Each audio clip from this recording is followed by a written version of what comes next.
اعوذ باللہ من الشیطان الرجیم بسم اللہ الرحمن الرحیم انا اعطیناک الکوثر فصل لربک وانحر ان شانئک هو الابتر صدق اللہ العظیم۔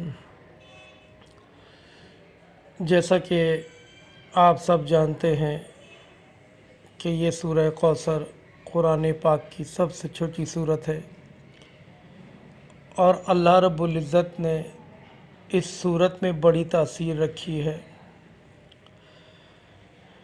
یہ سورت جو شخص بھی تلاوت کرتا ہے، اللہ تعالیٰ اس سورت کی برکت سے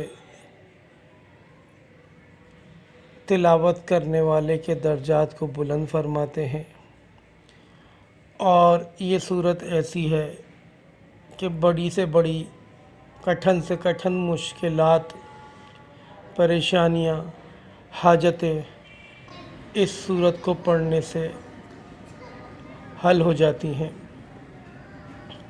یہ سمجھ لیجئے کہ میں آج جو آپ سے سورہ کوثر کا یہ وظیفہ شیئر کر رہا ہوں، یہ وظیفہ الحمدللہ بہت ہی زیادہ مجرب اور بہت ہی زیادہ پاورفل ہے، لیکن چیز صرف دو باتوں کی ضرورت ہوتی ہے۔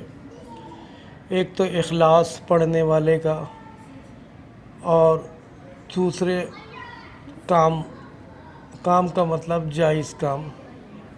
کسی کو نقصان پہنچانے کے در پہ پڑھنا یا کسی کو نقصان پہنچانے کا سوچ کر پڑھنا، کسی کی جانی یا مالی نقصان کا سوچ کر پڑھنا، اس سے انسان خود الٹی بلاؤں میں مبتلا ہو جاتا ہے۔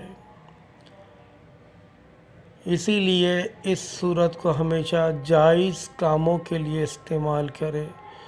ناجائز طور پہ کسی کو نقصان پہنچانے کے طور پہ استعمال کرنے کی کوشش کریں گے تو خود الٹا ہی نقصان ہوگا، سامنے والے کا کچھ بھی نہیں بگڑے گا۔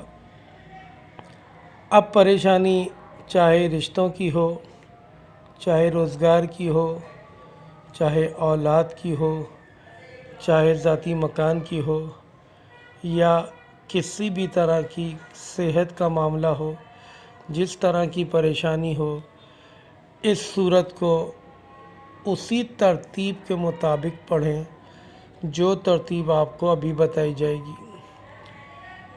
دیکھیے، اس وظیفے کو آپ نے شروع کرنا ہے جمعرات کے دن سے، اور 3 دن یہ وظیفہ کرنا ہے، جمعرات، جمعہ اور ہفتہ۔ 3 دن کرنا ہے، جمعرات، جمعہ اور ہفتہ۔ کرنا کس طرح سے ہے؟ جمعرات کو نماز فجر کے بعد 129 مرتبہ سورہ کوثر پڑھیں۔ 129 مرتبہ سورہ کوثر پڑھیں، اور اس کے بعد ایک تسبیح درود ابراہیم کی پڑھیں۔ پھر اسی ترتیب سے جمعرات کی عصر کے بعد پڑھیں، اور اسی ترتیب سے جمعرات کی عشاء کے بعد پڑھیں۔ پھر جمعے کو بھی اسی ترتیب سے پڑھیں، اور ہفتے کو بھی اسی ترتیب سے پڑھیں۔ 3 دن یہ عمل کریں۔ 3 دن میں یہ 9 مرتبہ عمل ہو جائے گا، اور اس کے بعد چھوڑ دیں۔ اپنے مقصد کی، اپنی حاجت کی اللہ سے دعا کریں۔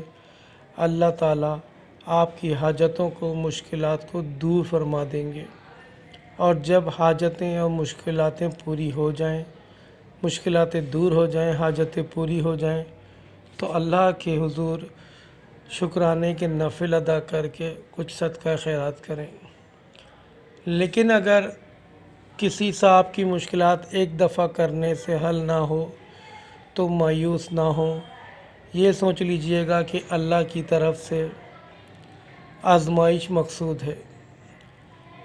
پھر اگلی جمعرات، جمعہ اور ہفتہ پھر ایک دفعہ یہ عمل کر لیجئے گا، اللہ تعالیٰ آپ کے لیے آسانیاں پیدا فرما دیں گے۔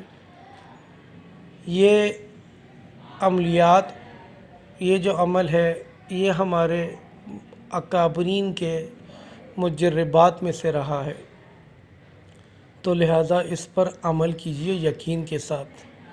دیکھیے قرآن کا ایک حرف بھی پڑھیں تو یقین ضروری ہے، یقین سے پڑھیں کہ میں جس ذات پاک کا کلام پڑھ رہا ہوں وہ ذات پاک دنیا میں سب سے بڑی ہے، سب کا بادشاہ ہے، وہی کرنے والا ہے، وہیں سے فیصلے آتے ہیں، وہیں سے مشکلات آتی ہیں اور وہیں سے مشکلات حل ہوتی ہیں۔ تو یقین کامل رکھیے، اللہ پہ بھروسہ رکھیے۔ کوئی مشکل، کوئی پریشانی ایسی نہیں جس کا حل اللہ کے پاس نہیں۔ الحمدللہ وہ ہمارا رب ہے، ہم اس کے بندے ہیں، اس کے محبوب نبی پاک کریم صلی اللہ علیہ وآلہ وسلم سے محبت کرنے والے بندے ہیں۔ اللہ تعالی ہم سے بھی محبت فرماتے ہیں، ہماری مشکلات کو دور فرما دیں گے۔ عمل کیجئے اور مجھے دعاؤں میں یاد رکھیے۔ وآخر دعوانا والحمد للہ رب العالمین۔